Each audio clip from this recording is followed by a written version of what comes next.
지난 주간 우리 많은 교우들의 기도와 격려 속에 제가 미국 일정을 잘 마치고 돌아왔습니다. 강단을 또 원로 목사님께서 지켜주시고 또 이런 목사님들 또 많은 우리 항존직 여러분들의 헌신 애씀을 통해서 또 교회가 든든히 서 있고 또 돌아보니까 참 좋습니다. 하나님의 은혜가 지금 우리 교회와 우리 삶 속에 함께 하고 있음을 피부로 또 영적으로 느끼고 있습니다. 이 은혜가 앞으로도 늘 함께 하시기를 예수 이름으로 축원드립니다. 신앙생활, 교회 생활을 잘 하는 법이 있습니다. 우리의 연약함, 우리의 약함을 인정하는 것입니다. 또 우리의 실패를 인정하는 것입니다. 그렇게 우리의 약함을 인정할 때 기도가 쉬워집니다. 찬송을 부를 때 깊은 감동이 느껴집니다.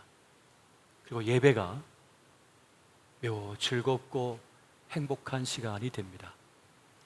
그렇게 세상에서는 약함을 부정적으로 보고 수치스럽게 여기지만은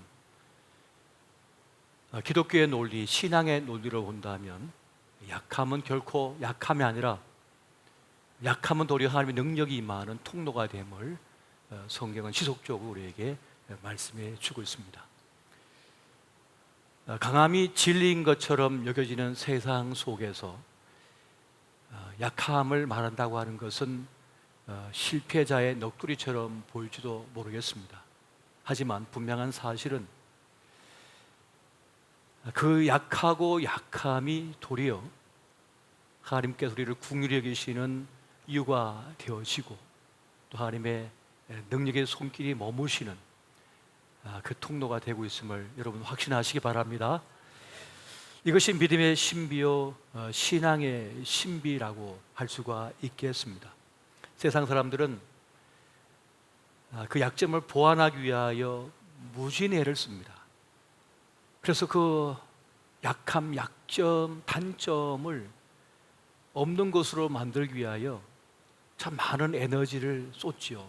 물질을 쏟고 정성을 쏟고 시간을 쏟습니다. 그렇게 자신의 시간을 허비합니다. 사실 사람들을 볼 때 단점보다 장점을 더 많이 가지고 있거든요. 그래서 이만하면 괜찮은 사람이에요. 이만하면 요 능력이 출중한 사람입니다. 그럼에도 불구하고 그 100% 가운데 단 1%, 단 2%의 단점을 가지고 자기는 실패자라고, 자기는 가능성이 없다고, 난 끝났다고, 나는 소망이 없다고 하면서 좌절하는 이들이 얼마나 많은지 모르겠습니다. 하나님께서는 우리를 완벽하게 이 땅에 태어나게 하지 않으셨습니다. 사람은 조금씩은 부족합니다. 왜 그렇게 했을까요? 다른 사람과 서로 그를 보완하면서 서로 도우면서 살도록 그렇게 만드신 거예요. 그래서 우리는 우리의 약점처럼 보이는 것, 단점처럼 보이는 것, 약함처럼 보이는 것을 새롭게 보는 그런 영적인 눈을 가질 필요가 있겠습니다. 그래서 사도 바울은 이 약점을 새롭게 재해석한 것을 우리가 보게 됩니다. 고린도후서 12장 9절 말씀 보면 이렇게 말씀을 합니다. 나에게 이르시기를 내 은혜가 내게 족하도다. 이런 내 능력이 약한 데서 온전하여 침이라 하신지라. 그러므로 도리어 크게 기뻐함으로 나의 여러 약한 것들에 대하여 자랑하리니 이런 그리스도의 능력이 내게 머물게 하려 함이라. 나의 약함, 나의 부족함이 하나님의 능력이 임하는 이유가 된다는 것입니다. 머무는 통로가 되고 있다고 말씀해 주고 있는 것입니다. 그 연약함 때문에 예수의 능력이 우리에게 나타나게 되고 그 능력이 온전하게 발휘가 되어지고 역사하게 된다고 지금 사도 바울은 우리에게 알려주고 있는 것입니다. 그래서 우리의 약함은 지금 우리에게 복된 약함이 되고 있음을 여러분 믿으시기 바랍니다. 우리가 약하기 때문에 예수님을 영접하게 됐습니다. 예수님을 만나게 된 것이에요. 저는 거리를 그렇게 다녀도 교회가 있는 줄 몰랐대요. 다른 것만 보였지 교회가 안 보였답니다. 그런데 시련을 겪고 어려움을 겪고 실패를 경험하는 가운데 이곳에 교회가 있었나 하면서 교회가 보이기 시작하더래요. 다른 건 안 보이고 교회만 보이더랍니다. 어떻게 저 교회에 한번 들어가야 되는데 머뭇머뭇하게 된다는 거죠. 그 어느 날은 그 앞을 지나가는데 찬송 소리가 자기를 휘감더니 자기를 끌어왔답니다. 그래서 교회에 들어오게 되고 말씀을 듣는데, 전에는 라디오에서 나오는 그 말씀 설교가 들리면 그냥 채널을 돌려버렸던 사람인데, 그렇게 말씀이 달콤하게 들리고 말씀이 가슴 속에 들어오더라는 것이죠. 그렇게 우리의 약함은 하나님을 만날 수 있는 기회, 말씀이 들려지는 기회, 교회의 일원이 될 수 있는 기회가 되고 있음을 말해주고 있는 것입니다. 이것이 바로 약함의 능력이라는 것이죠. 우리는 강함의 능력만 생각하고 있지만 사실은 약함의 능력이 있다는 것입니다. 내가 약해지니까, 내가 아파 보니까 다른 사람의 아픔이 보이기 시작하는 거예요. 다른 사람의 어려움이 보이기 시작하는 거죠. 내가 건강할 때는 다른 사람의 아픈 모습이 보이지가 않았어요. 그런데 내가 아파 보니까, 내가 실패해 보니까 아픈 사람들이 보이기 시작하고 실패한 사람들이 보이기 시작하면서 그들을 위한 기도를 하게 되고 그들을 새롭게 바라보는 시선이 열렸다는 것을 말씀해 주고 있습니다. 그렇게 약함은 도리어 우리에게 강함이 되고 하나님의 은혜가 머무는 통로가 되고 있다는 것입니다. 생각해 보면 우리는 질그릇이 맞습니다. 성경은 우리에게 너는 질그릇이다 라고 말씀하고 있는데요, 그걸 다른 말로 하면 너는 흙이다 이런 뜻이 되어집니다. 우리는 사실 약하고 약한 존재이죠. 조그만 말에도 상처를 입고 그것 때문에 주저앉고 일어서지 못한 채 그렇게 쓰러져 있을 때가 참 많습니다. 조그만 일에도 깨지고 부서져서 도무지 어떻게 할 줄 모르는 것이 우리의 연약한 모습인 것 같습니다. 내 몸인데 내 뜻대로 하지 못합니다. 내 인생인데도 내가 어떻게 할 수가 없을 때가 많아요. 전에 내가 진리처럼 여기던 것이, 그 확신했던 일들이 이제는 확신할 수 없게 될 때가 많습니다. 전에 통하던 공식이 이제 먹히지 않을 때가 많아요. 전에는 정답처럼 느껴졌던 것이 이제는 정답이 되지 않는 그런 때를 만날 때가 참 많습니다. 잘못된 몸의 버릇이 우리의 마음을 지배할 때도 많고, 또 잘못 먹은 마음 때문에 우리 인생을 낭떠러지로 몰아갈 때도 참 많은 것을 보게 됩니다. 그렇게 우리는 질그릇과 같은 인생, 연약한 인생이라는 것입니다.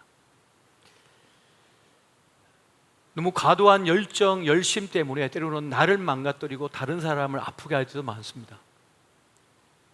청년 바울은 열심을 가지고 그리스도인들을 핍박하고 감옥에 던지고 죽음의 자리까지 몰아붙이는 그런 일을 진리라고 여겼어요. 그런데 그가 다메섹 도상에서 예수님을 만나고 나서 예수님이 진리이시고 진짜 하나님의 아들이시며 구원자이심을 깨닫게 됩니다. 그 자신이 그동안 행한 일이 잘못되었음을 깨닫게 되었습니다. 그렇게 자신의 그 실패의 경험을 통하여 그런 질그릇 인생이라고 하는 것을 말하게 되었던 것입니다. 사도 바울은 이 질그릇 비유를 통해서 우리 그리스도 예수의 사람들이 어떤 존재여야 하는가를 지금 우리에게 말씀해 주고 있습니다. 신학자 라인홀드 리버라고 하는 분이 계신데요, 그가 예수 믿는 것에 대해서 이렇게 말을 합니다. 예수를 믿는다고 하는 것은 그 예수 안에서 내 인생의 의미를 깨닫는 것이다. 참 인생의 의미를 깨닫는 것, 그것이 바로 예수 믿는 보람이다라고 그가 말해주고 있습니다. 많은 그리스도인들이 예수님을 믿는다고 하면서도, 오래 신앙생활을 했다고 하면서도 정작 자신은 보잘것없는 하찮은 존재라고 여길 때가 많습니다. 만약 그런 생각을 지금 갖고 있다면 그는 진정으로 예수님을 믿는 것이 아닙니다. 제대로 예수님을 믿지 못하고 있는 모습인 것이에요. 교회를 오래 출석했고 신앙생활의 연륜이 깊다 하더라도 자신의 외모나 자기 경제적인 형편에 따라서, 소유에 따라서 자신을 2등급, 3등급 인생이라고 지금 생각하고 있다면 그는 예수를 믿어도 제대로 믿지 못하고 있는 그런 모습을 가지고 있다는 것입니다. 예수의 사람들은 어떤 형편과 상황을 만난다 할지라도 절대로 절망할 수 없는 사람들입니다. 그들이 바로 그리스도 예수의 사람들이라는 것입니다. 살다 보면 병이 들 수가 있어요. 그 질병에 던져져도 절망하지 않는 사람이 예수의 사람들입니다. 열심히 꿈을 위해 달려갔고 또 시험을 치르고 했지만 여러 번의 낙방을 통하여 꿈이 좌절되어도 절망하지 않는 사람들이 그리스도 예수의 사람들이라는 것입니다. 사랑하는 이를 잃었어요. 또 내가 갑작스럽게 오늘 이 땅을 떠난다 할지라도 절망하지 않는 사람들이 누구냐? 바로 그리스도 예수의 사람들이라는 것입니다. 어떻게 그것이 가능합니까? 길과 진리, 생명 되신 예수가 내 안에 있기 때문에, 그분의 내 인생을 맡겼기 때문에 그러한 고백과 확신을 가질 수 있다는 것입니다. 사실 자신의 인생의 가치, 의미를 바르게 알고 사는 것은 쉬운 일이 아닌 것 같습니다. 어쩌면 이것은 우리가 평생 풀어나가야 할 우리 인생의 숙제인지도 모르겠어요. 어떤 사람은 평생을 살지만 자기가 어떤 존재인지, 어떤 가치를 지닌 존재인지도 모른 채 자기를 한없이 비난하고 자기를 비하하고 자기를 공격하고 저주하다가 자기 인생을 끝내는 사람도 있습니다. 평생 남을 원망하다가 세상을 불평하다가 그렇게 인생을 낭비하다가 어느 순간 갑작스럽게 이 땅을 떠나버리는 사람들이 얼마나 많은지 모르겠어요. 이 얼마나 허무한 인생입니까? 평생을 살아도 자기 인생의 가치를 깨닫지 못하고 살 때가 참으로 많다는 것이에요. 그래서 사람은 나는 누구인가? 도대체 나는 어떤 인생을 살아가야 되는 것인가? 라고 하는 자기 정체성을 발견한 사람, 그 사람은 자기 인생의 답을 찾은 사람이라고 할 수가 있겠습니다. 사실 자기 인식이고 자기 인생관이고 자기 세계관이거든요. 이 세계관을 바르게 가진 사람은 자기 인생을 제대로 살아갈 수 있게 되어집니다. 하지만 이 세계관이, 인생관이 삐뚤어져 있으면 평생 삐뚤게 살 수밖에 없어요. 평생 헛발질하면서 인생을 살 수밖에 없게 되는 것입니다. 일반적으로 사람들은 두 가지의 방향성을 가지고 사는 것 같습니다. 먼저는 자기 자신을 전능한 존재로 여기며 사는 사람들이 있는 것 같습니다. 과학이 발전하고 의학이 눈부시게 발전하고 첨단의 삶을 우리가 살게 되면서 남보다 좀 높은 지령을 가졌거나 좀 강한 권력을 가졌거나 큰 소유를 가졌거나 아름다움을 가졌거나 인기를 가지게 되면 마치 자기가 전능한 사람인 것처럼 착각을 하게 됩니다. 자기 오만에 빠지죠. 그래서 실제보다 자기를 크게 생각하는 사람은 교만하여 제대로 자기의 삶을 살아갈 수 없게 되는데, 그러한 삶을 사는 사람들이 있습니다. 또 다음으로는 자기를 한없이 작게 여기며 사는 사람도 있습니다. 자기를 하찮게 여기며 사는 사람도 있다는 것이에요. 요즘으로 보면 이 소유력이 곧 그 사람의 능력으로 보는 시대를 살다 보니까 그가 그것을 소유했느냐 소유하지 못했느냐에 따라서 자기의 계급을, 자기 등급을 매기며 스스로 자신을 하찮게 여기며 살게 됩니다. 그래서 평생 패배자로 살다가 이 세상을 끝나버리는 것이죠. 마치 메뚜기 콤플렉스에 걸린 사람처럼 한없이 자기는 패배자요, 나는 열등한 인생이며 나는 작은 존재라라고 여기며 산다는 것입니다. 이런 사람도 자기 삶을, 자기 몫의 삶을 제대로 살아갈 수 없게 되어집니다. 어떤 학자들은 마치 우리는 단지 동물인데 지능만 높을 뿐이다, IQ만 높을 뿐이다, 그래서 고등생물이다, 이렇게 자기를, 인간을 폄하하면서 살아가는 사람들이 있습니다. 이 또한 제대로 자기 인생을 살아내지 못한 사람의 모습입니다. 그래서 우리는 내가 누구인지, 어떠한 삶을 살아야 되는지, 어떤 존재인지를 바르게 알려주고 가르쳐주며 깨닫게 해주는 사람을 만나야 된다는 것입니다. 오늘 스승의 주일로 지키는데요, 이 스승의 날이라고 하는 것은 결국 무엇을 뜻하는 것입니까? 사람에게는 멘토가 필요하다는 거예요. 선생이 필요하고 스승이 필요하다는 것이죠. 민수기 27장에 보면 모세의 뒤를 이어서 요수아가 이스라엘의 지도자로 등극하는 장면을 보게 됩니다. 그 장면에서 요수아를 지도자로 세울 때 그 이유를 말해주고 있어요. 이스라엘 백성이 목자 없는 양과 같이 유리방하지 않도록 하기 위함이라고 말씀해 주고 있습니다. 그러니까 혼자서 잘 살 것 같은데 혼자서 잘 살지 못한다는 거예요. 세상의 문화와 세상의 풍속과 세상의 가치, 세상의 사상에, 세상의 초등학문의 마음을 뺏겨가지고 그것으로 자기 존재성, 자기 정체성을 세워버린다는 거예요.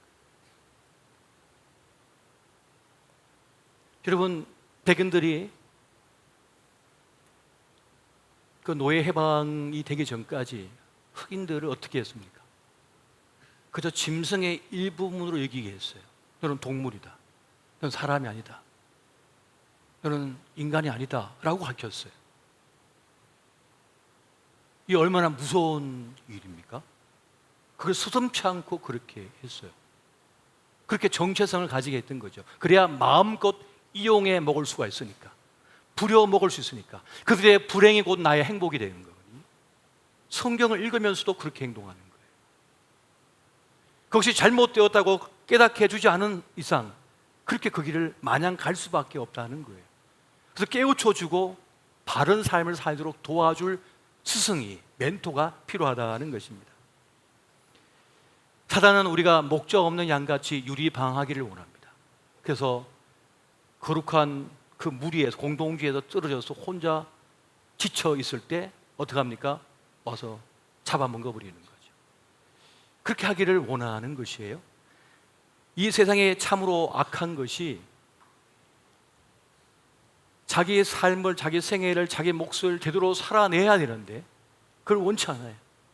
자기가 조종하고 자기 마음대로 부리고, 그래서 끝없이 자기에게 충성하기를 원하는, 그래서 사람을 자기 영역 속에 가둬가지고 이용해 먹으려고 하는 그런 일들이 얼마나 많은지 모르겠어요.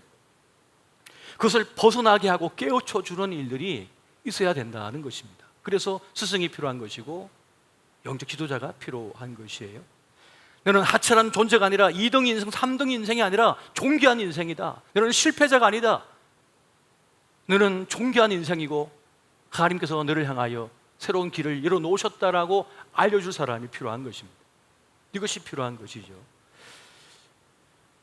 소방관의 날이라든가 혹은 국군의 날이라든가 또 스승의 날이라든가 이런 날들은 저는 계속해서 우리가 기억하고 기념해 주어야 된다고 생각을 해요. 그런 것이 점점 무너지고 있는 시대를 우리가 살아가고 있습니다만, 단순히 어떤 페이를 받고 몇 푼을 받고 노동력을 제공하는 정도의 삶이 아니라 숭고한 가치를 발현할 수 있도록 그 가치를 존중하고 명예롭게 해줘야 된다는 것이에요.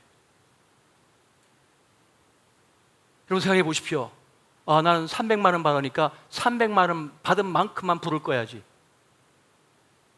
하고 소방관이 그 정도만 하고 가버린다면 어떻게 될까요?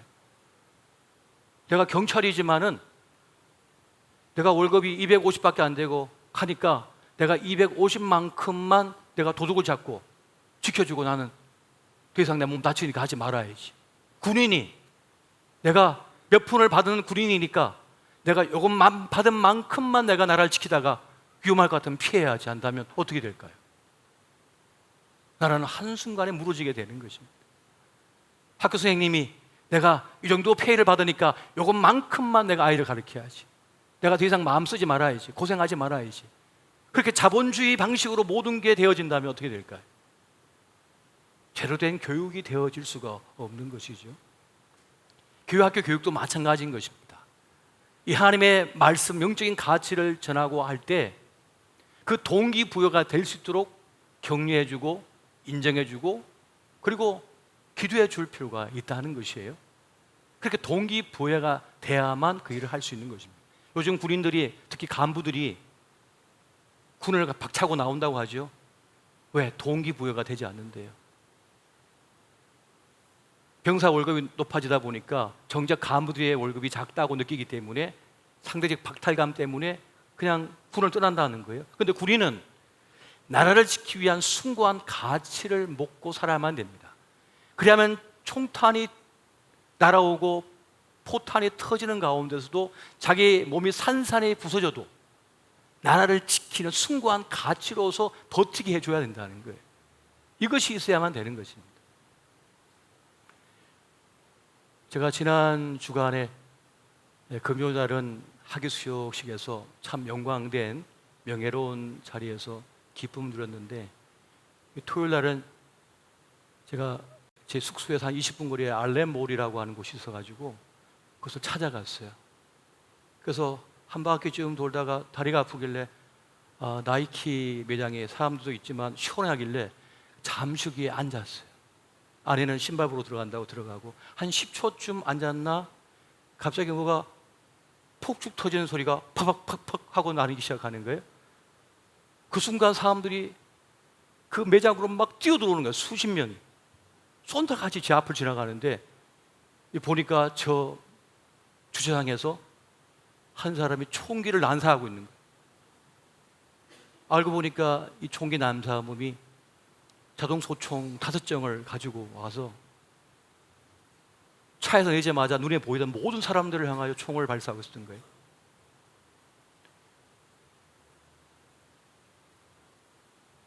다행히 4분 만에 그 사람을 한 경찰관이 제압을 했습니다. 자동 소총으로 수백 발을 쏘고 있는데 권총 한 자루 가지고 그 앞에서 대응 사격을 한 거예요. 다행히 그를 제압해서 4분 만에 그 사람을 잡았습니다. 사살을 했어요.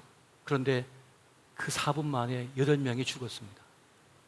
한 한인 치과 의사와 변호사 부부는 아이 둘과 함께 그 자리에 있었는데, 큰 아이를 이 엄마가 몸으로 끌어안아가지고 다행히 중상을 입었지만 그 아이는 살아났어요. 근데 3살짜리는 아빠, 엄마와 함께 죽었습니다. 그 아이가 깨어나가고 엄마, 아빠 찾는데 차마 말을 할 수가 없었더래요. 그 총탄이 빗발치는 그 중에도 자신이 경찰관이기 때문에 자기 목숨을 걸고 함께 대응하며 싸웠기 때문에 더 큰 사고, 더 큰 참사가 일어나지 않았던 것이죠. 그 자리에 제가 있으면서 참 그 생사가 오고 가는 그 상황 속에서 자기 책임을 다하고 자기의 숭고한 가치를 지켜내기 위해 애쓰는 그 모습을 보면서 그것이 얼마나 중요한 것인가를 깨닫게 되었습니다. 여러분, 오늘 우리는 우리의 삶의 가치, 의미에 대하여 바르게 알려주고 깨닫게 해주는 사람이 반드시 필요합니다. 그렇지 않으면 그냥 자멸해 버려요. 스스로 쓰러져 버려요. 조그만 실수, 실패 때문에 나는 실패자라고 그러고 절망할 때, 아니야, 너는 괜찮은 사람이야 하면서 그 손을 끌어잡아서 올려줄 사람이 필요하단 말이에요. 그 수동에 빠진 사람, 그래야만 자기 삶을 살아갈 수 있는 것입니다. 날개가 좀 꺾어졌다고 해서 난 이제 끝난 인생이라고 할 때 그 날개를 펴주면서 상체를 싸매주면서 괜찮다고 다시 저 창공을 향하여 날아오를 수 있다고 말해줄 사람, 그 사람이 있어야 된다는 것이에요. 그 사람이 없으면 무너져 버리는 것입니다. 끝나버리는 것이에요. 그래서 오늘 우리 질그릇 인생을 위해서 하나님께서는 하나님의 최고 전략인 사람을 보내주십니다. 그에게 삶의 가치를 깨닫게 해주시고 그 길을 열어주는 것이죠. 여러분, 질그릇은 흙이라고 말씀드렸습니다. 여러분, 흙을 하찮게 여기십니까? 여러분, 흙이 없으면 인간은 살 수가 없습니다. 이 흙 땅 위에 우리는 터를 짓고 사는 거예요. 그리고 작물을 재배해가지고 곡식을 얻습니다. 그럼 플라스틱 먹고 사십니까? 아니, 다 흙에서 자라온 거예요. 다 흙에서 나온 것이에요. 그거 가지고 밀이 생겨 보리가 있고 쌀이 있는 거예요. 그래서 먹고 사는 거예요. 그래서 흙은 정말 신비한 것입니다. 흙은 정말 놀라운 것입니다. 바로 인간이 그 흙에서 왔다고 주님께서는 말씀해 주고 있어요. 무엇을 심든지 그 흙에서 그 열매를 내놓게 되어지는 것입니다. 그래서 이 질그릇된 우리는 매우 특별한 존재이고 신비한 존재인 것입니다. 그런데 이 질그릇은 말 그대로 흙으로 만든 그릇이잖아요. 그 그릇은 사실은 그냥 두면 보잘 것이 없습니다. 그것에 무엇을 채우느냐에 따라서 그 그릇의 진가가 드러나게 됩니다. 이것을 모든 인생들은 압니다. 자기가 질그릇인 것을 알기 때문에 그 질그릇을 보배로운 그릇이 되게 만들기 위하여 뭘 합니까? 치장을 합니다. 또 귀하다고 여기는 걸 자꾸 채우려고 합니다. 왜 그렇게 열심히 공부합니까? 왜 그렇게 죽도록 공부해가지고 자격증을 취득하고 변호사가 되고 의사가 되고 한 분야의 전문가가 됩니까? 그렇게 해야만 질것 같은 내 인생을 보배롭게 만들 수 있다고 여기기 때문에 그곳에다가 자동차를 사가지고 집어넣기도 하고 아파트를 사서 집어넣기도 하고 명품 옷을 사서 집어넣기도 하고 자기를 치장하는 거예요. 질그릇이니까요.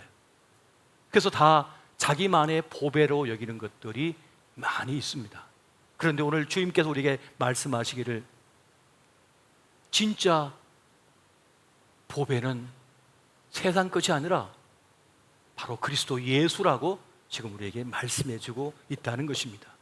이 보배를 질그릇에 가진 자만이, 이 참 보배를 가진 자만이 능력 있는 삶을 살 수 있다고 지금 우리에게 말씀해주고 있는 것이에요. 여러분 고린도후서 4장 7절 말씀을 같이 한번 보겠습니다.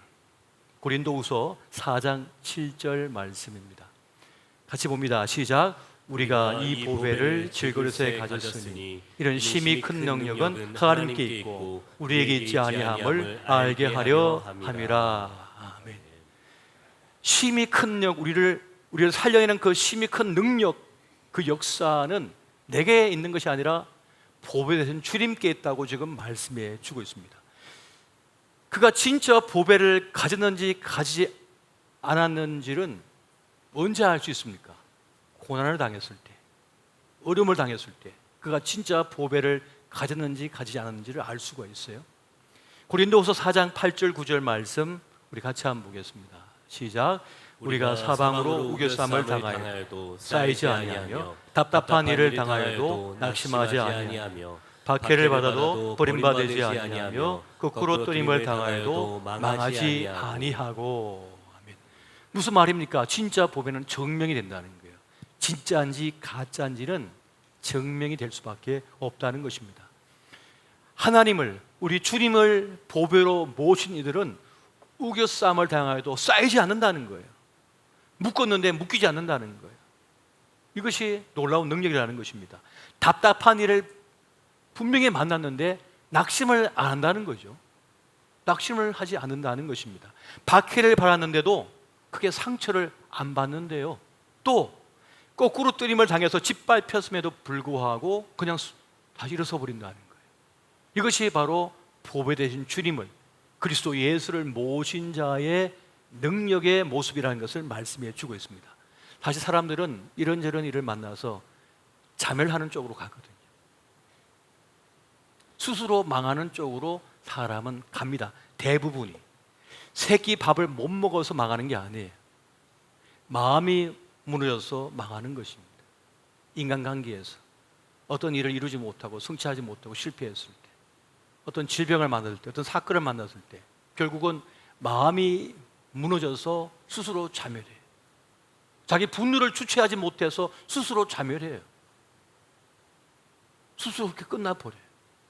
그냥 가만히 내버려 두면 돼요. 그냥. 그러면 스스로 알아서 망합니다. 사람들은. 무서운 것이죠. 그래서 사람이 망할 때는 마음이 먼저 무너집니다. 그렇게 쓰러져 버리는 것이에요. 그런데 하나님을, 예수 그리스도를 보배로 모신 사람은 회복 탄력성이 있어요. 영적인 회복 탄력성이 있어요. 스프링처럼 다시 튕기면서 일어나 버리는 것을 보게 됩니다. 어떻게 그 일이 벌어질 수가 있습니까? 그런 일이 발생할 수 있습니까? 예수 생명의 역사가 작동하기 때문에 그렇습니다. 잠언 24장 16절 말씀 보니까 대저인은 7번 넘어질지라도 다시 일어나려니와 악인은 재앙으로 말미암아 엎드러 지느니라. 예수가 그 안에 있는 사람은 분명히 넘어지고 또 넘어졌지만 다시 벌떡벌떡 일어서 본다는 거예요. 그것이 어떻게 가능하냐? 예수 생명의 역사가 그에게 작동하고 있기 때문에 그렇습니다. 여러분, 사실 예수 믿는 사람은 너무 똑똑하면 안 됩니다. 너무 똑똑하시면 안 돼요. 너무 잘나도 안 돼요. 어느 부분까지는 우리의 몫이지만 그 나머지의 그 너머의 몫은 하나님께 맡길 수가 있어야 되거든요. 너무 똑똑하면요, 너무 계산을 잘하면 일찍 스스로 무너져 버립니다. 계산해 보니까 없는데 답이? 계산해 보니까 보이지가 않는데, 길이 보이지 않는데. 근데 처음부터 예수를 믿는 사람, 하나님 믿는 사람은 그건 내 능력 밖의 일이야. 그건 하나님께서 하실 일이야. 여러분, 내일 일은 누구의 것이라고 했어요? 하나님의 것이라고 했어요. 내일 일은 내일에 맡기라. 내일이 누굽니까? 하나님이셔요. 내일은 아직 오지 않은 시간이고서 하나님께 속한 시간이라는 거예요. 그러므로 우리가 그것에 대하여 미리 고민하고 아파하고 할 필요가 전혀 없다는 것입니다. 내일 일은 내일에 맡겨라. 오늘 우리의 몫만 감당하면 된다는 것입니다. 다윗에게 있어서 가장 최고의 적은 사울 왕이 아니었습니다. 사울 왕 밑에 있던 책사 아히도벨이라는 사람이에요. 그런 제갈공명 같은 사람이었습니다. 지략가였어요. 그런 1000명, 10,000명의 군대보다 또 탁월한 인물이었어요. 그런데 하나님께서 그것을 아시고 아히도벨의 지략을 막아버리십니다.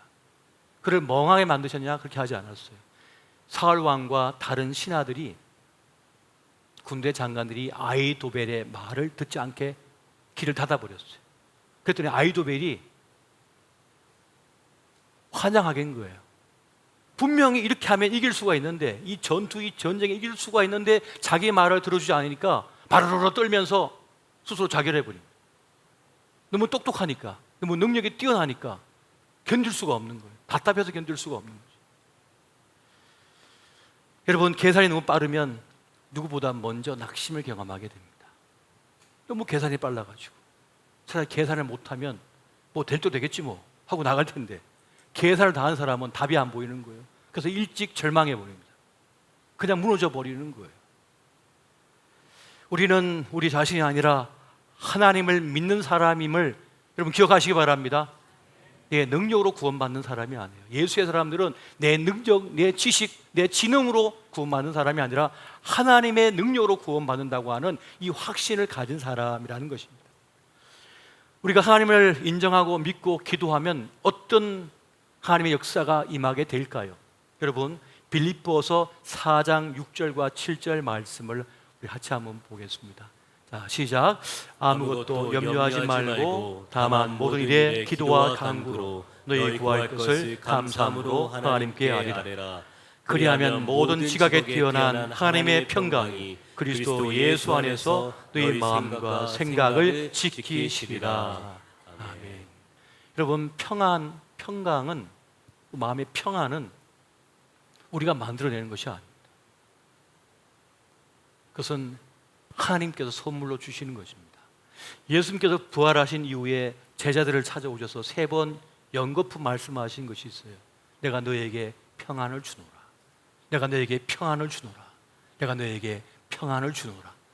평안을 내가 만든다고 생각했는데 그것이 아니라 외부에서 하나님께서 우리에게 부어주시는 것이라고 말씀합니다.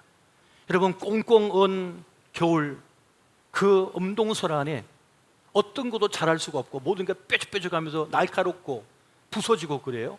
그런데 따뜻한 햇살이 비춰오고 봄바람이 불어오자 그 얼었던 것이 다 녹아 사라지면서 새싹이 돋기 시작합니다. 그것처럼 하나님께서 하나님의 생기를 불어오실 때에, 하나님의 평안을 불어넣어 주실 때에 평안이 우리에게 있음을 믿으시기 바랍니다.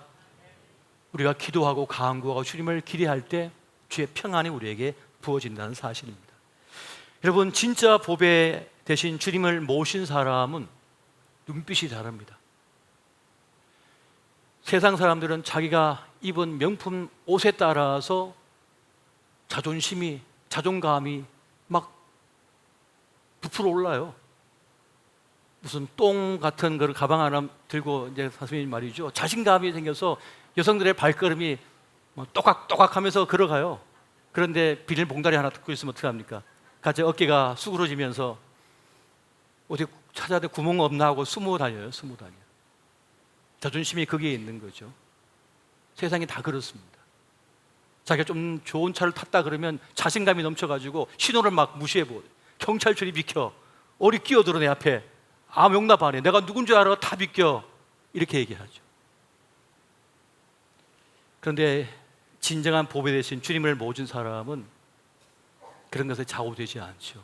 흐름한 옷을 입었다 할지라도 눈빛이 다르고 태도가 다르며 당당함이 그 안에 있게 되어진다는 사실입니다. 남이 나를 업심여길까 봐 노심초사하지 않아요. 예수가 내 안에 있고 생명이 내 안에 있기 때문에 이 땅의 모든 것은 다 썩어 없어질 것이거든요. 찰나에 사라져 버립니다. 제가 그 생사가 오고 가는 찰나의 순간, 와, 여기서 사람이 끝날 수도 있는 거구나. 사람들이 마주 살려고 말이죠. 그 몰 옆에 고속도로거든요. 고속도로로 막 달려 들어가는 거예요. 차가 쏜살까지 달려오고 있음에도 불구하고 왜 총을 안 쏴고 있으니까 그걸 피하기 위해서 고속도로로 뛰어들어가요.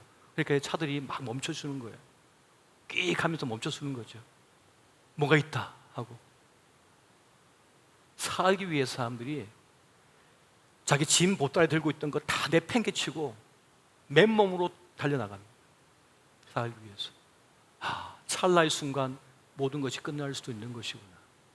그동안 공부한 거, 그동안 애쓴 거, 그동안 노력 기울인 모든 것이 한순간에 끝날 수도 있는 것이구나.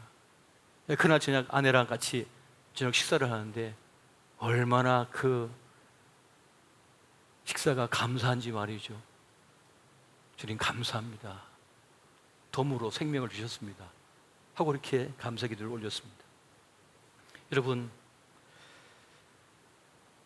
우리 그리스도 예수의 사람들은 세상 것으로 만족하거나 그것에 좌지우지 되는 사람들이 아닙니다. 그럼 우리 인생의 결국은 어떻게 됩니까? 우리 인생의 결국은 하나님 앞에 서게 되어 있는 것입니다. 우리가 그렇게 자랑스럽게 여겼던 모든 그 인생의 장막은 다 소멸하게 되는 것이에요. 여러분, 고린도후서 5장 1절 말씀을 같이 한번 보겠습니다. 자, 시작. 만일 땅에 있는 우리의 장막집이 무너지면 하나님께서 지으신 집 곧 손으로 지은 것이 아니요 하늘에 있는 영원한 집이 우리에게 있는 줄 아느니라. 아멘. 어저께 아내가 저에게 그런 얘기를 하는 거예요. 여보, 우리가 앞으로 살 날 한 30년밖에 안 남은 것 같아, 그러는 거예요. 무슨 30년이냐, 50년 남았지, 100세 시대인데. 세상에 어느 시대, 어느 세월을 살아보니까 벌써 제가 50줄에 들어서가지고 30년 남았나 20년 남았나 이러고 있다니까요. 죄송합니다. 우리 장로님, 군사님들 그냥 번데기 앞에서 제가 주름 잡고 있는데,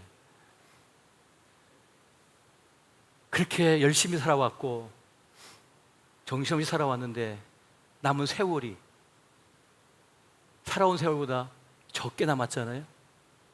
얼마나 소중합니까, 이 시간들이.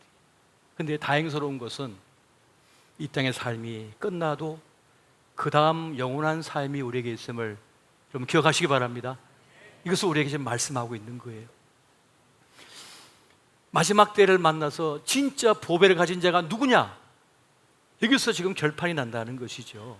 무엇이 보배냐? 영혼을 가지고 있느냐가 진짜 보배를 가졌느냐라고 하는 관건이라는 것입니다. 고린도후서 4장 17절과 18절 말씀 보니까 이렇게 말씀해요. 우리가 잠시 받는 환난에 경한 것이 지극히 크고 영원한 영광에 중한 것을 우리에게 이루게 하매니 우리가 주목하는 것은 보이는 것이 아니요 보이지 않는 것이니 보이는 것은 잠깐이요 보이지 않는 것은 영원함이니라. 우리가 주목하여 바라볼 것은 보이지 않는 영원한 것이라는 것입니다. 보이는 것, 잠깐 있다가 사라지는 그 보이는 것에 너무 좌지우지 되지 말고 보이지 않는 영원한 것이 우리에게 있음을 주목하여 바라볼 수 있어야 된다고 지금 말씀해 주고 있습니다. 영원히 우리에게 있음을 믿으시기 바랍니다. 이거 진짜 보배를 가진 자의 모습인 거죠. 진짜 보배인 예수를 가진 일은 예수 생명의 역사로 말미암아서 영원한 하나님 나라에 들어가고 그것을 누릴 수가 있게 되어진다는 것입니다. 여러분, 질그릇은 잠깐입니다. 그러나 보배를 가진 자는 영원한 것입니다. 보배 되신 주님을 기억하시고 주님과 함께 동행하시며 그 영혼을 향하여 달려가시는 하나님의 사람들 되시기를 예수 이름으로 축원드립니다.